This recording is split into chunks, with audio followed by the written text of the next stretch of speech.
We're increasingly seeing the industry fill up with field CISOs. Why is a CISO out in the field? What does that role actually entail? You're listening to Defense in Depth. Welcome to Defense in Depth. My name is David Spark. I am the producer of the CISO series, and joining me for this very episode, it's the one and only Jeff Belknap. Jeff, say hello to the nice, friendly audience. Hello, nice, friendly audience. Thanks for coming again. Our sponsor for today's episode is Cyera, holistic data security in one cloud platform. I'm going to tell you exactly what that is. It's pretty darn cool, and you're going to want to hear it a little bit later in the show. All right, Jeff, we're going to be talking about the topic of field CISOs.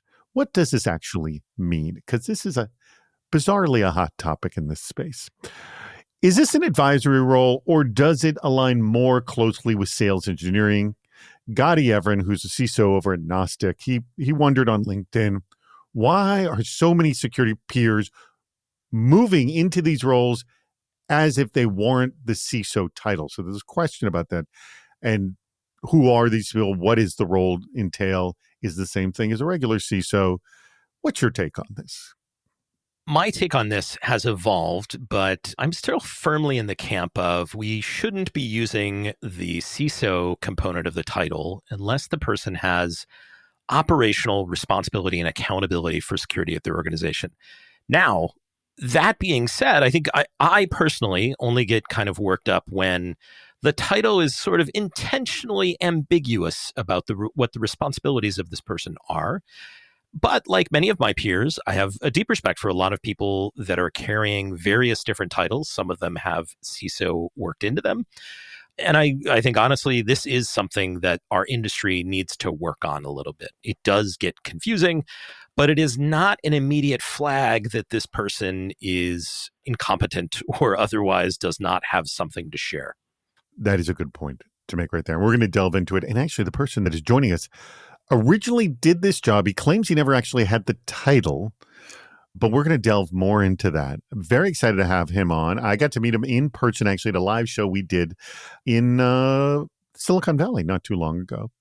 Anyways, thrilled to have him on board. It's none other than Bill Harmer, who is the operating partner and CISO over at Craft Ventures. Bill, thank you so much for joining us. Thanks for having me. Pleasure to be here. What are the complaints? Phil Venables, who's the CISO over at Google, said, quote, "I'm the CISO for Google Cloud with the consequent responsibilities and other roles as well. Not a field CISO, whatever that is. I have a team we call our Office of the CISO, who are the former CISOs from multiple sectors and geographies who work with our customer CISOs, CROs, CEOs, boards, etc. We don't describe them as field CISOs." Dmitry Sokolovsky of SEMrush said, quote, "Just like the CISO in residence should be a temporary role for a CISO, so is the field CISO. In this role, CISO continues to use their experience to translate real CISO customer needs into language that sales understand. But after several years, they should go back to being a CISO, not to lose their edge." That is a take I have not heard before. So there's a couple of things here. Phil Venables said, "I'm actually a CISO for Google," which they need, of course. But then there's all these other Office of CISO roles, which are unique. And then this thought of field CISOs should be temporary, which I don't know. I haven't heard that take. What's your take, Jeff? I think these are two really good points as part of this discourse here. I think Phil's take on this is personally my favorite, right? I think it's really important, especially for impactful organizations like Google's, to have people that have depth and expertise in the space that are available to customers or to just the industry in general to opine and give opinions, and to sort of attach their work to Phil's office, right? To indicate that these are not just field salespeople with a gussied up title, they're industry experts. I'm not sure about Dimitri's point. I have to think about that a little more. I feel like he's taking more of the approach that CISOs are like doctors, and when you stop practicing or operating, you need some recurrent training. Like, yes and no. I think you can absolutely be in one of these field marketing or sales facing roles and have a lot of value to add, both to the sales process, but also to customers in general. I don't know that it requires you have ever been a CISO or you need to go back to being a CISO to add a lot of value. That's an interesting point. All right, Bill. Bill, who's actually sat in this seat. First, give us a little background of the role you played and the title you had, and what's your take on both of these comments? Sure. I joined Zscaler 2015. Originally as a strategist was the title because they didn't want CISO or any chief title being used anywhere except where, truthfully, it belongs. That evolved into CISOs America. So I ran the Americas. I had internal CISO responsibilities, though they were pared down because we had several CISOs and they were split up. But the primary responsibility I had was to be in front of customers explaining why with credibility. And that was the difference. You could take a firewall out of your office, put it in the cloud, and still function. They were running into a lot of issues with salespeople, even strong sales engineers, explaining that to a C-level, that you're going to structurally and fundamentally change your architecture and not be worse for wear. Did you have a previous CISO title prior to that role? I was the chief security officer for Good Data. Okay, go on.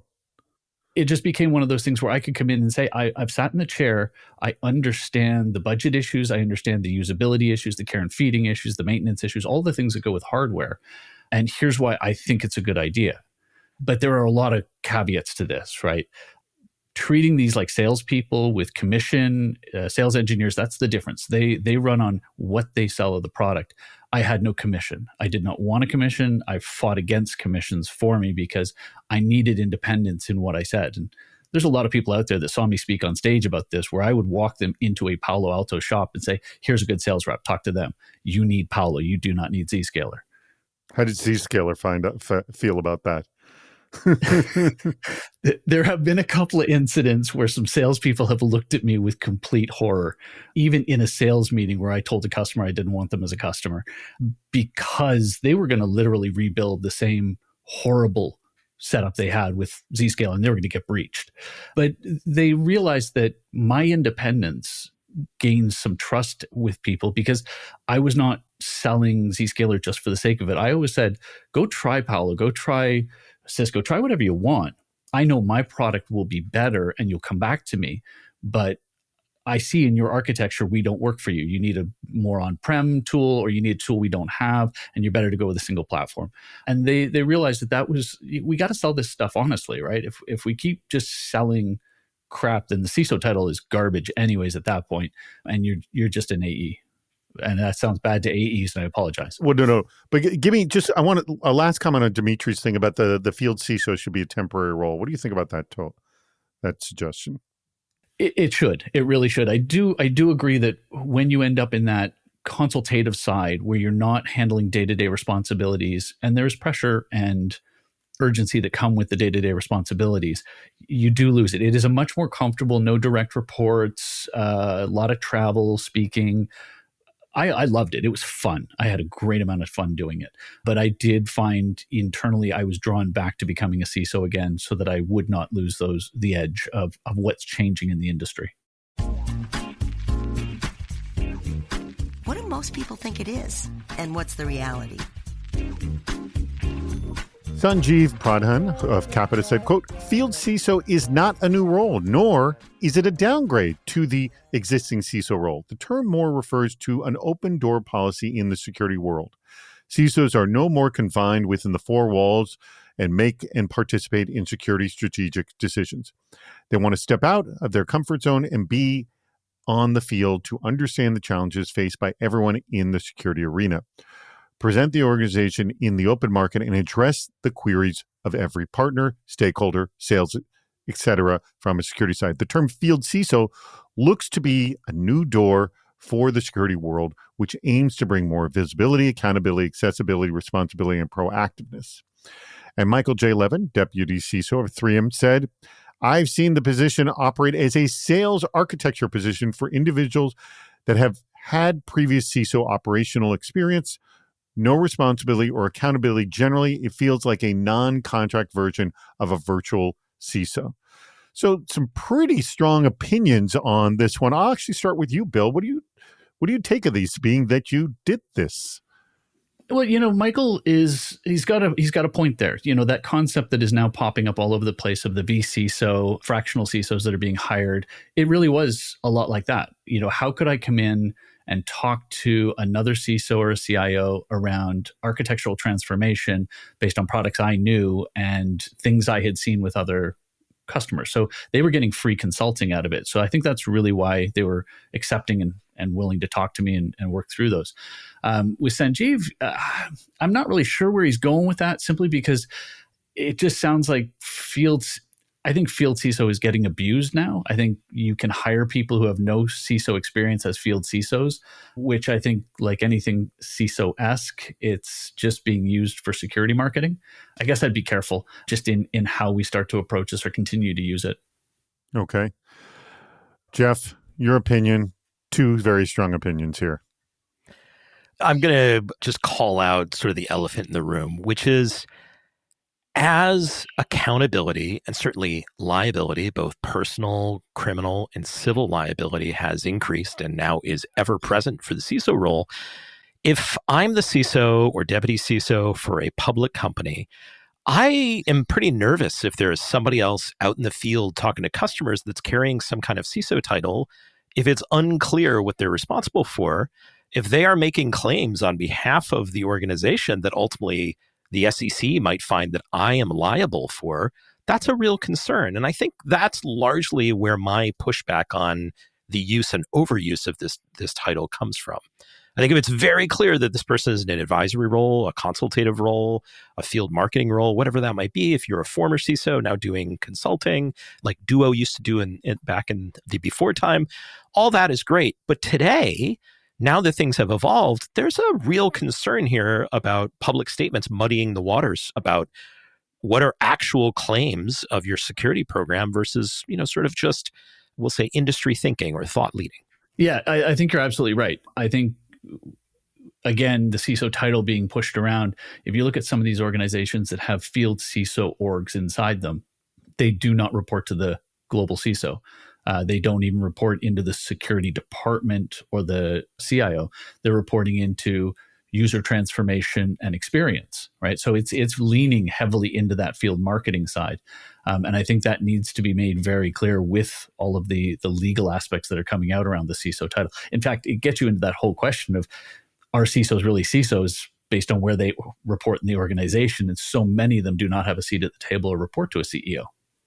Yeah, ultimately, I think that's where this debate lies today. I mean, personally, before the liability issue came into play, is it annoying? Is there sort of an ego touch if somebody else is running around with the CISO title and they don't really have the day-to-day operational responsibility? Like, yeah, but who cares? But now, if the dividing line on liability are public statements made on behalf of your company, well, now it's a real concern. All right. By the end of the show, you're going to come up with new title names for this position or whatever this position is, because we think it's a little bit of a moving target. Stay tuned, everybody. Before I go on any further, I do want to mention our absolutely awesome sponsor, and that's Cyera. Data is the largest and fastest growing security attack surface in the world. Every business is using data to collect insights and create new products, but they have to do so without placing the business at risk. Solving data security starts with knowing your data. That is where Cyera's data security platform can help. Discover your data attack surface, monitor, detect, and respond to data risk, and help govern data use. Imagine if your organization's OneDrive was compromised by ransomware. Would you know what data was in that OneDrive? Would this trigger a compliance issue? How much would it cost you to use outside counsel to determine materiality? Cyera delivers the insights you need. It all starts with their agentless approach to data discovery, which occurs across any environment, cloud, SaaS, even on premises, making deployment fast and simple. Cyera's classification is based on their own LLM and has an accuracy of 95%. Companies like Paramount Pictures trust Cyera to discover their data, its sensitivity, and who has access to it. To learn more, visit Cyera.io. Let me spell that for you. It's Cyera.io. YERA.io. Go check it out.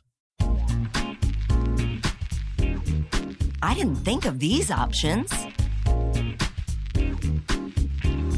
Larry Whiteside Jr., who is a CISO over at RegScale, said, "It's a way for an actual CISO to step out of an operational role and move into a consultative role and still give them a title commensurate with the experience in the role." By the way, I think that sums it up exactly why that title exists. He goes on to say, "The day-to-day operational CISO role is tiring and sometimes a stint in a consultative role that doesn't diminish what they've already done in their career." Ira Winkler of CYE said, quote, "As a field CISO, my job isn't sales. It is consultative to make sure requirements are met. Yes, this helps sales be more targeted, but it also helps clients make the best use of good tools, understanding their needs and concerns, etc. It is more of a trusted partner role to serve as an advisor within specific regards to the products, but also in my case, as a friend they go to for my other concerns as appropriate."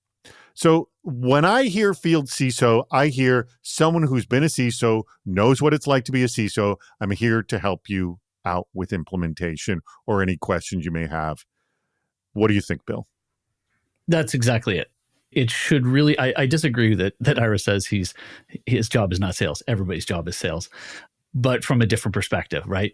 I do agree. It's a consultative role. And I do like what Larry is bringing into it, because for me, it was a good way to step out and get away from, I had been in audits for 9 years, pen testing and all the other pieces that came with it, the deliverables.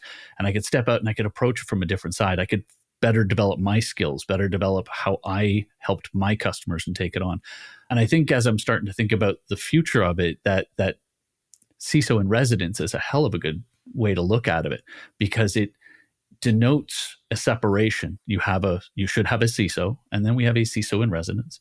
And then you've got that history and title. The tough part is going to be that we're going to keep hiring people that have never been CISOs as field CISOs, real strong sales engineers, or people who have done some parts of it who have never been a CISO, and they're going to be getting that title, which is going to, I think, confuse the industry. Good point. All right, Jeff, your take on this. I mean, the way I've always understood it to be, prior to we having this discussion, I didn't realize there was so much confusion.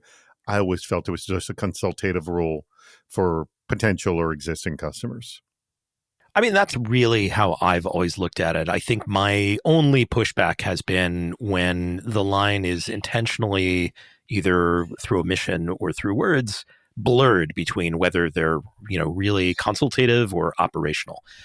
I think it is a fantastic opportunity, and I have thought about it several times myself, to kind of step out of an operational role and still have a really big impact in an organization. I think there are so many security leaders that would love to be on the value creation side of the org that they're in, instead of constantly feeling like they're the guy just spending all the money, or the person just spending all the money, versus helping generate value for the organization. And I'll say, to Bill's point, if everybody's in sales, I look at it as my job to make sure the organization is successful. I just look at it as, sales and marketing and product engineering can't be successful shipping an insecure product, right? So I think about, I want to help drive success that way, not just by helping a customer close a deal, but by making sure they're engaging and the business is providing something really safe, secure, and private. I think in this case, I think we as industry just need to agree, look, field CISOs probably need to have been a CISO prior. And we need to be really clear, whether, through public statements or otherwise, that field CISOs are customer-facing people without operational responsibility. And I think that would really just clear this all up, so that nobody's competing for the space that they're responsible for. And we can recognize, acknowledge, and lift up the people doing the really, really hard and important work in the field. What's the CISO's role? Juliet Okafor of Revolution Cyber said, quote, "The word CISO captures attention." It's definitely captured Jeff's attention. And I'll go on and say, "and implies knowledge, credibility, and trust." Man, that sums it up right there. Way to go, Juliet. Let me go on. She says, However, the role in of itself should be held apart from the sale and marketing of software. I know so many great CISOs and so many unqualified vCISOs, many who have never been CISOs and likely would fail at the role within an organization. It's being used in ways that the title wasn't meant to signify, which reduces its inherent value. This speaks to a lot of what you were just saying, Jeff. It sure does. I think here's the other side of it. And I think I worry less about this than maybe Juliet does, but I think they bring up a great point here, which is there's a lot of people that desperately want to be CISO. And for the life of me, I can tell you from sitting on this side for many years, I don't know why, but look, by all means, you're on your journey, but more power to you. And I think this is just, the vCISO, the fractional CISO, the field CISO, the advisory CISO, to a lesser extent. I think those are products of that initial pressure of everybody wanting to be the top leader in security. And that's great. But I think we're definitely at a point where we need to sort out that titles really matter now, along with liability. They mean specific things. And I will just point out, there are no field CFOs. There are no field general counsels. Outside of technology, we don't do this. Yeah, you're right. You don't do it with any other C-level role. Yeah, and so I just find it very confusing. Now they're throwing CTOs out there now, field CTOs. Well, I was going to name that. Those exist? I have definitely seen it. Okay. Yep. And what it is, it's exactly what Juliet is saying. You want to get the attention of your customer, and sometimes for a very valid reason that they're going to have trouble making a decision or building an architecture that's really going to work. And it both drags out the sales cycle, but also drags out, your customer has a problem they're trying to solve. And if they can't make a decision, or they're looking around in the industry and they don't have a network deep enough to help them find somebody that can give them some advice, and you've got somebody like Bill that has lots of experience that can give you input, you want to connect them. That makes a lot of sense. And I think sometimes we've used that title to just go like, this person has this experience. And I think we should keep doing that. I will come back to beating the dead horse here, that like we should probably use a different title, or I think there was a great suggestion of like CISO in residence can happen in other places than just VCs. It's a great way to indicate here's somebody that's got the experience and they're here to help you, and they're not just here to push product. All right, Bill. I think honestly, one of the things I'd love to see come out of this someday is a professional designation of CISO. Something where there are, there's credentials, experience, life experience, the pieces that need to happen that we can actually, if we're going to be held liable for this, then we should have a professional designation that is commensurate with what we're being looked at to do. Because doctors and lawyers become liable, and they have... Exactly. CPAs, dentists, all of them. I'd love to see that happen, because then we could start to cleave out some of the misuse of it. You would have to have the professional designation to be given and use the title. And then we'd stop having things like senior manager / CISO buried inside a company because somebody needs to have a CISO on staff somewhere. Maybe we should have resident CISO, attending CISO, department chair CISO. Just look to medicine. That'll be fun. Yeah. So I think at least when you do the CISO in residence, you can then be stating, I have a CISO. They're the ones with the legal responsibility for what they say and how we run this company from a security perspective. But a CISO in residence has joined us to help our customers benefit from security knowledge. And at least maybe that way you've got a chance of getting somewhere with it. All right. I don't know if you know about this, Jeff, but a while back, one of our fans messaged me and asked me if I want to be a CISO, and that I should be one. So I asked Mike Johnson this question: do you think I would make a good CISO? I don't know if you know what Mike said, but I'm going to ask you the same question, putting you on the spot. And maybe you know what my own answer would be too. Well, I didn't hear you say you wanted to be. I just heard Jeff, do you think I would make a good CISO? I think you have many of the personality traits that it takes to be a phenomenal CISO. And that's where he ends. That's where we're just going to stop on that one.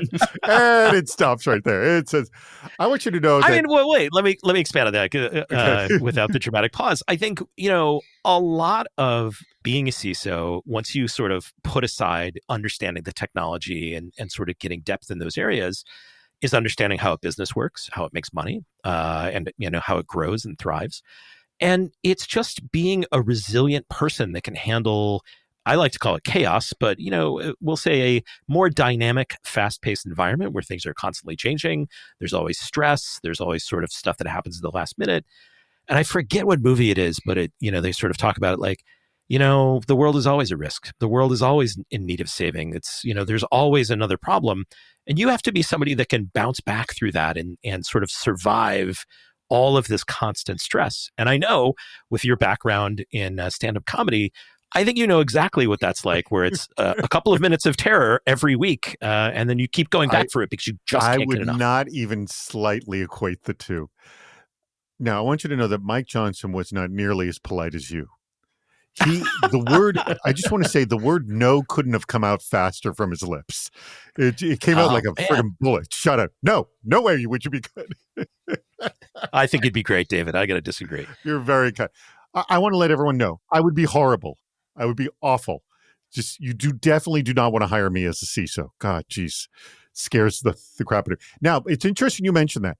I used to work in the advertising industry, and I used to hear the word emergency multiple times a week. I was about to say daily, but not daily, but definitely multiple times a week. Do you know when there's an emergency in advertising? Never. That's exactly the number of times it happens. Exactly never. But I heard it multiple times a week. So that's why I got out of the industry, because I was tired of listening to that. There's never an emergency in advertising, ever. I'm still waiting to find out if I'm any good at this. So at some point, someone will let me know. At some point, someone will say, hey, Jeff, you're pretty good at this. Let me ask you, do you get your paycheck every month? My money ends up in my bank account, so at least passable. So someone believes you're doing a good job. I don't know if I would go that far, but someone tolerates me. That I would agree on. All right, let's wrap this sucker up. Bill, this is the point of the show where I ask you which quote was your favorite and why. So looking over the quotes, tell me which quote was your favorite and why do you like it so much? I think Dimitri's. I liked his concept that it was a temporary role and that it's, sort of an in-residence type role that should be taken on. I like that too. It definitely threw me. All right, Jeff. I'm going to cop out here and pick Phil's, where Phil talks about the fact that he is the CISO for Google Cloud, and he's got all the subsequent responsibility and accountability. And their version of building a field CISO organization is building the office of the CISO and leaning into people that are part of that organization, but not really representing themselves as CISOs, in fact. Excellent. Well, that wraps up our show. Thank you so much, Jeff. Thank you very much, Bill.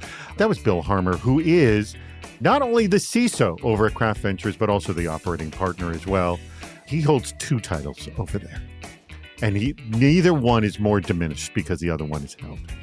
I do want to mention our absolutely spectacular sponsor, and that is Cyera, holistic data security in one cloud platform. You should be checking out their website, Cyera.io. That's Cyera.io. Jeff, thank you as always. Bill, let me ask you a question. Are you hiring over at Craft Ventures? Or any of your portfolio companies hiring? What's going on? Portfolio companies are always hiring. You can actually go to craftventures.com and look up the jobs that we are helping our portfolio companies fill. You amass them all in one space. Makes it easy. Yeah, and we have a full talent team, 6 people that help in very specific verticals for hiring. Excellent. Craftventures.com? Craftventures.com. All right. Excellent. Thank you very much. And thank you to our audience. We greatly appreciate your contributions and for listening to Defense in Depth. We've reached the end of Defense in Depth. Make sure to subscribe so you don't miss yet another hot topic in cybersecurity. This show thrives on your contributions. Please write a review, leave a comment on LinkedIn or on our site, CISOseries.com, where you'll also see plenty of ways to participate, including recording a question or a comment for the show. If you're interested in sponsoring the podcast, contact David Spark directly at david@CISOseries.com. Thank you for listening to Defense in Depth.